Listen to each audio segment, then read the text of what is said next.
篇它主要是提供一个保护你跟你的家人，还有给你力量的一个作用。我当下读完之后，虽然有点不明所以，可是很神奇的事情就是，原本因为这些心情不好的事情，其实情绪很低落，可是读完之后没多久，忽然觉得怎么好像这个情绪从原本的可能90%、100%掉到大概50%了。Hello， 大家好，欢迎收看爱情灵肉，我是肉。这个频道呢，主要是在讲一些身心灵跟身体，因为我觉得身心灵跟身体还有性是不可以分开的。上一集的这一支影片呢，我曾经讲过，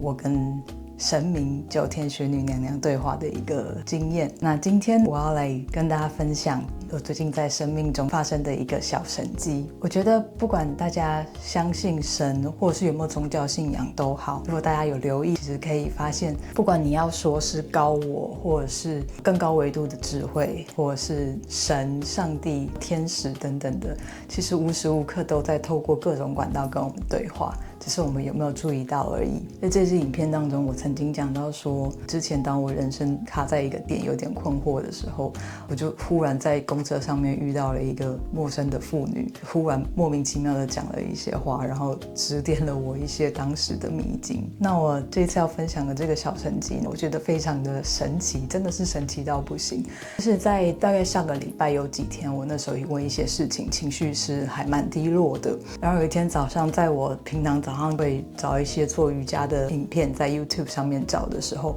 我忽然发现在这个影片的搜寻栏出现了一个我从来没有看过的东西。大家也知道，搜寻栏这边一定是你要有打过它才会出现或停留在那边的一个记录，它不是说可能你不小心点到某一个影片或者什么的，它不会出现在你的搜寻栏，因为那东西是英文的，又是一个我从来没有看过的，它不是一个平常日常生活中大家会搜寻的东西或者看过的单字。可是就想说，那就点点看啊，看的是什么东西好了。点进去之后，我发现它是圣经的其中一个诗篇的影片。因为我平常就有做引导冥想的习惯，就是我会上 YouTube 找这些影片，就放着听跟着做冥想。它是一个祈祷文，那我想说那就做做看，不知道会有什么样的感觉。因为它出现的这个搜寻是英文，所以我点进去的影片当然也就是英文的。我虽然跟大家一样可能知道一些圣经里面的故事，摩西破红海，或者是说上帝被钉在十字架这一类的故事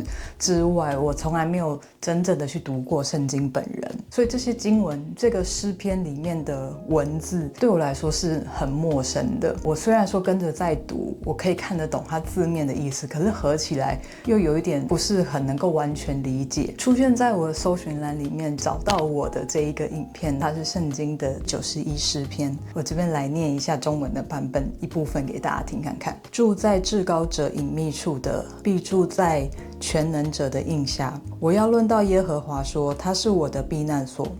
是我的山寨，是我的神，是我所依靠的。他必救你脱离捕鸟人的罗网和毒害你的瘟疫。他必在自己的羽毛遮蔽你，你要投靠在他的翅膀底下。他的诚实是大小的盾牌，你不必怕黑夜的惊骇或白日飞的箭，也不怕黑夜行的瘟疫或是午夜灭人的病毒。其实整个诗篇读下来，它大概的意思就是像大家可能平常在电线杆上面会看到那标语，就是信我者得永生，就是信耶稣会得救，大概就是这个意思。那这个诗篇它主要是提供一个保护你跟你的家人，还有给你力量的一个作用。我当下读完之后，虽然有点不明所以，可是很神奇的事情就是，原本因为这些心情不好的事情，其实情绪很低落，时不时的会在一个焦虑的状态。可是读完之后没多久，忽然觉得怎么好像这个情绪从原本的可能90%、100%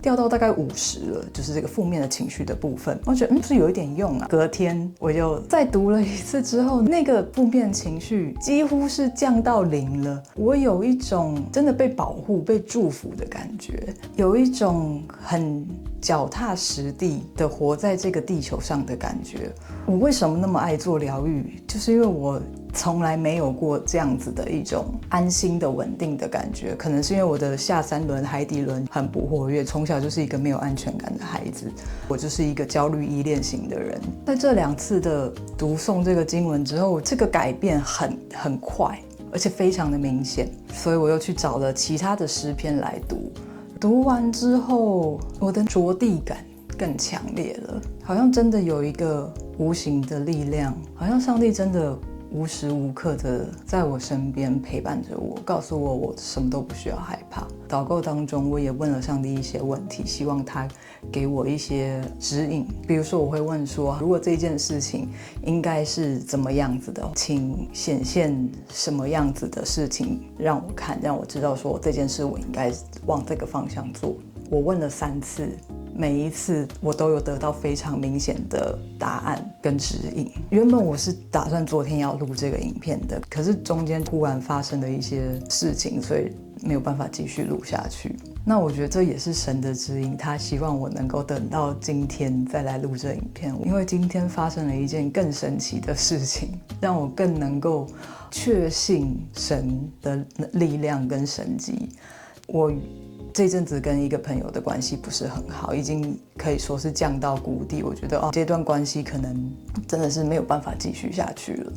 这一段时间我都是持续的在祷告，希望上帝能够给我指引，在这段关系我应该要怎么样面对，怎么样处理，怎么样做选择比较好。今天我跟这个朋友有了一个沟通的机会，原本这个沟通感觉好像不会有太大的进展。我跟这个朋友已经争执有一段时间了，关系不太好，已经有一段时间了。原本眼看着这个友谊就要破裂了，就在我觉得再这样讲下去也不会有什么改变的时候，我真的不知道怎么会这样子。突然之间，我朋友就觉得好没关系，那我们就不要再吵了，我们就跟以前一样当好朋友。然后我就什么啥？真的假的？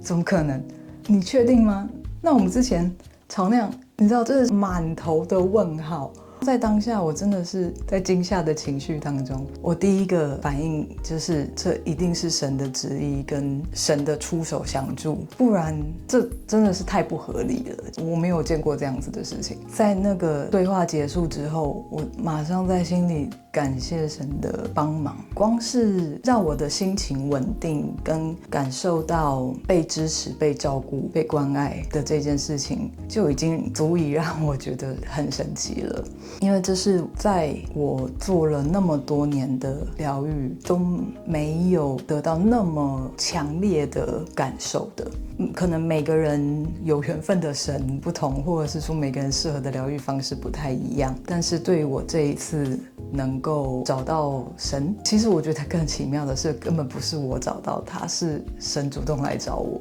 他在我最需要的时候主动显现在我的生命里面了。在那之后到现在已经有1个礼拜的时间了，我已经养成每天至少祷告1次，不止1次。我也已经习惯，比如说日常生活中心里有一些不安，或者是有一些疑问，有一些需要指引的地方，我就会在心里跟上帝说，我们生命中发生的所有的事情，我们遇到的所有人，会经历的所有事情，其实都是有更高的力量安排的。不管你今天是相信神还是不相信神，在这一次又一次、一次又一次的见证跟神迹之下，不是一个铁齿的人。我本来对于宗教信仰、鬼神、外星人什么的，我的接受度都是非常高的。只是这一次的经验真的让我不但是眼见为凭，而且真的是亲身体验到怎么会有这么神奇的事情。我这支影片也不是要传教，也不是说大家要去念经或者是就要信神或者什么的，只是想要告诉大家，其实我们的生命当中，如果你仔细观察，真的都会有很多好的事情，或者是会有一些指引。如果大家可以抱着开放的心去观察跟觉察这些发生在自己身边的各种大大小小的事情，相信你也会觉得这个世界、这个生命、这个宇宙非常的神奇，非常的有趣。然后另外这边要再工商一下，就在上一支9天训瑜的影片里面有提到的，我现在有开放1对1的聊天服务。如果你有一些心事不想要跟认识的人说，希望有一个人可以从不同的观点听听你的故事，甚至陪你聊一聊，或者是如果你需要一些在我采访过那么多的疗愈师，或者是如果想要来找我聊聊，可以到下面我留的 IG 的链接来私讯我。OK， 祝福大家。